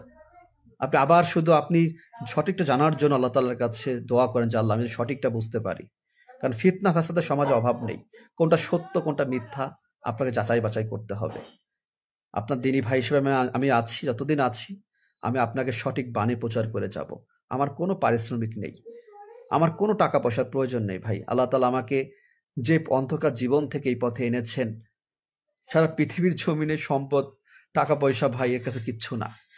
এই জন্য আল্লাহ তাআলা একটা রিজিকের ব্যবস্থা করেছেন। জানেন আমি চাকরি করি পুলিশে, সর্বত্র চাকরির বেতনটা যেন হালাল হয়, আমি সেই চিন্তা করে ভয় করে চাকরি করি। যারা আমার চাকরি জীবন দেখেছেন, যারা জানেন সমাজের কোনো দল, রাজনৈতিক দল, কে কোন দল করে, আমার চাচা করতে পারে আওয়ামী লীগ বা আমার চাচা করতে, সেটা আমার দেখার বিষয় না, তার যার ভালো লাগা।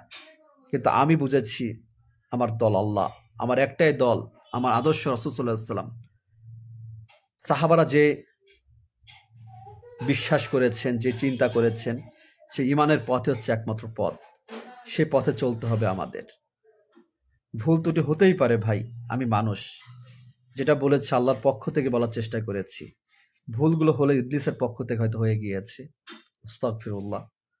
সঠিকটা গ্রহণ করেন, ভুলটা ডাস্টবিনে ছুঁড়ে দেবেন, এটাই আপনাদের দায়িত্ব। সঠিক কোনটা ভুল কোনটা বিবেচনা করবেন, লাভবান হবেন। ভুলটা গ্রহণ করে আঁকড়ে ধরবেন না। আমল একটা করতে বলেছে ওটা করবেন না, যাচাই বাছাই করবেন যে কথাটা সত্য কিনা, বিশুদ্ধ কিনা, হাদিসের সনদ ঠিক আছে কিনা, তারপর এটা আমল করবেন। এটা হচ্ছে প্রকৃত যারা দিনের পথে চলে, তারা এটা বোঝে, তারা মানে। আবেগ দিয়ে ইসলামকে ভাববেন না, বিবেক খাটান। আবেগ দরকার আছে, আবেগ লাগবে, কিন্তু সেই আবেগ না যে আবেগে ভ্রান্ত ধারণা থাকবে। তো আল্লাহ তাআলা যেন আমাদের দিনের বাণীগুলো সঠিক বোঝার তৌফিক দান করেন। আমিন। আল্লাহ তাআলা আমাদের শিরিক বিদাত মুক্ত আমল করার তৌফিক দান করেন। পৃথিবীর জমিনে সমস্ত মুসলমানকে যেন সালাফি মানহাজ আকীদা, সালাফিদের আকীদা বিশ্বাস করার, গ্রহণ করার তৌফিক দান করেন। আল্লাহ তাআলা যেন আমাদের প্রত্যেককে সালাফি সালেহিনদের আকীদা লালন করার, জীবন অতিবাহিত করার তৌফিক দান করেন। সুবহানাকা আল্লাহুম্মা রাব্বানা বিহামদিকা আশহাদু আল্লা ইলাহা ইল্লা আনতা আস্তাগফিরুকা ওয়া আতুবু ইলাইক। আসসালামু আলাইকুম ওয়া রাহমাতুল্লাহি ওয়া বারাকাতুহু।